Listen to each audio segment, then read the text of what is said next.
mejor que me ha podido acontecer en la vida es que el Señor me ha llamado a ser sacerdote. Y eso es lo que yo recuerdo con más cariño, no cuando fui obispo ni cuando fui arzobispo, pero sí cuando fui ordenado sacerdote. Sí. Eso fue para mí lo más grande. Y, y esta ordenación aconteció en Roma porque yo, yo hago parte de una comunidad religiosa misionera y estaba estudiando en Roma, terminé la teología allá, entonces allá me Sí. ordené.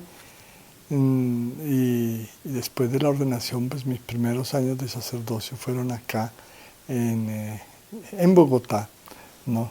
Siempre la ilusión mía era ir a trabajar a África, alguno de estos países del África Oriental, pero me mandaron acá por motivos de necesidades. Sí. Y luego estuve también trabajando en el Caquetá y, y también fue una experiencia muy bonita esta del Caquetá. Y posteriormente volví a Bogotá como provincial de la comunidad y luego tuve que ir a Roma otros años, 5 años más, pero ya para trabajar en la dirección general de la comunidad como consejero general. Y cuando estaba allá, un buen día, pues me llamaron de la Santa Sede para decirme que me habían hecho obispo de San Vicente del Caguán. Entonces yo tomé avión de Roma a San Vicente del Caguán. Un cambio muy grande. Un cambio enorme, claro, sí, porque era un área del Caquetá y un área del Putumayo, 103.000 kilómetros cuadrados, donde había que empezar un nuevo vicariato, Claro. con miras a que en el futuro fuese una diócesis. Sí. Y bueno, allí empecé de cero y fueron 13 años muy bonitos. ¿Y fuerte el trabajo allí? Sí, muy fuerte porque allá se concentraban todos los grandes problemas de Colombia. Es decir, allá empezó a tomar forma con mucha fuerza el narcotráfico. Primero tomó mucha fuerza la guerrilla, porque había un vacío enorme de Estado. Sí. Entonces, donde había un vacío, alguien lo tenía que llenar, lo llenó la guerrilla, y la guerrilla hacía de policía, hacía de juez, hacía de todo, ¿no? Y si uno le preguntaba a un niño, ¿usted qué quiere ser cuando grande? Pues guerrillero, evidentemente. Hacían ese papel de autoridad. Entonces, porque había vacío de Estado. Habiendo vacío de Estado, pues había vacío económico. Y entonces allá llegó el narcotráfico e inmediatamente echó raíces, porque figúrese, una persona, bueno, cultiva el maíz para poner un producto. Entonces los narcotraficantes le dicen, mire, nosotros le damos una semilla nueva, le damos asistencia técnica, le compramos la cosecha 10 veces más de lo que recibe hoy. Pues eso era muy difícil para un campesino decir, no, yo no acepto eso. Entonces se extendió. Era muy tentativo, claro. Entonces otro problema más. Luego todo el conflicto que ya hace, los enfrentamientos, los secuestros, bueno, un montón de cosas que hicieron de esa época muy activa, de mucha tensión también, pero interesante, ¿no? Yo viví feliz en esos años allá y construyendo pues una iglesia formada por indígenas de una parte y por colonos venidos de todo el país, esos colonos que quisieron tener tierra, pero la frontera agrícola estaba cerrada, lo que quiere decir que ya está en manos de otros y no había forma de conseguir nada. Y entonces les tocaba irse a la selva, a tumbar selva, empezar a hacer una finquita y luego pues irse armando un futuro allí. Todas esas eran las realidades que se vivían allí. Entonces, muy difícil de pronto evangelizar o llevar la palabra de nuestro Señor en ese ambiente. Pues sí, era difícil, pero se hacía, ¿no? Claro, esa era lo primero para nosotros, pero especialmente con los colonos era muy difícil. Tal vez por el sufrimiento mismo, es decir, gente que tuvo que dejar su tierra, su ambiente, sus familiares, todo, para venirse, pues siempre llegaban con una nostalgia, siempre llegaban con algo en el corazón como si le estuvieran echando a Dios la culpa de todo lo que les estaba pasando. Sin embargo, pues se pudieron construir comunidades cristianas muy bonitas a pesar de todo eso. Monseñor Luis Augusto Castro, ya es el segundo periodo que pues está al frente de la presidencia de la Conferencia Episcopal. ¿Cómo fue ese paso? ¿Cómo ha sido también ese trabajo aquí? Bueno, yo creo que tuve la primera experiencia, era nuevo, pero me pareció una experiencia muy bonita con el episcopado y donde tuve la posibilidad pues de acompañar a los obispos en diferentes actividades, ocasiones, etcétera. Más en la primera parte que en esta, ¿no? Esta ha sido más compleja, ha habido muchas otras cosas, pero también muy bonita, ¿no? Yo sé que cuando me eligieron era para que trabajara por la paz, y eso lo he hecho, y creo que pues acabamos de terminar una asamblea que fue sobre este tema de la paz, y me pareció que llegamos a una sintonía muy bonita dentro del episcopado, siempre para comprometernos con la paz del país. ¿Cómo va a ser ese trabajo? ¿Cómo va a ser el compromiso de la Iglesia Católica ya en el posconflicto, en este momento en que está pasando nuestro país?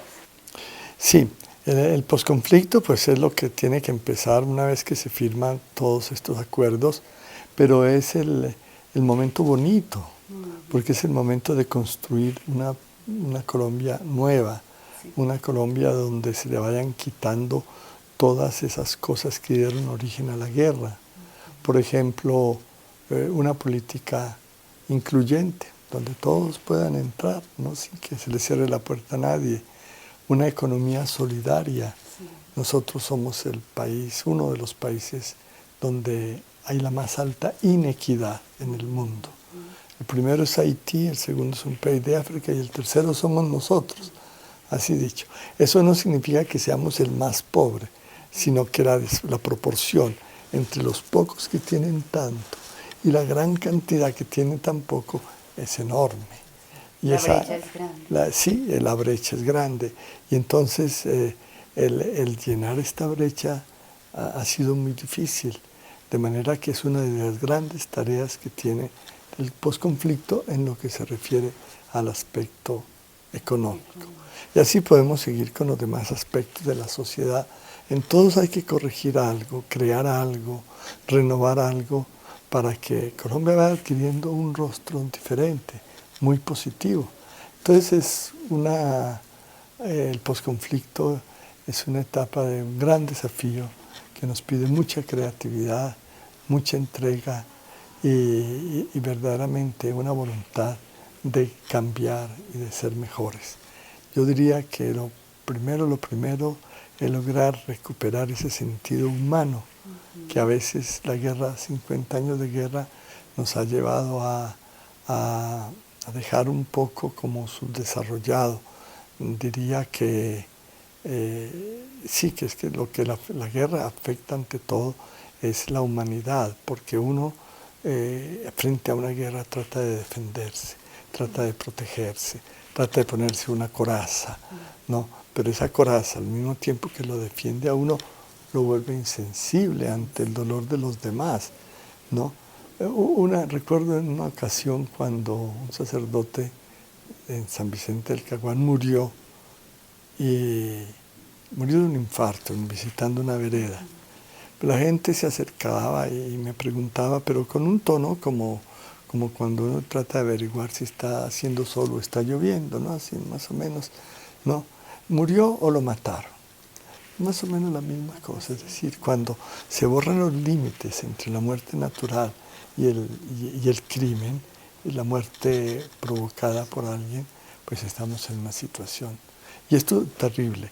Y esos son los límites que la guerra va borrando, y por eso tenemos que recuperar profundamente todos una humanidad, la sensibilidad, la compasión, la misericordia, que es el gran programa de este año.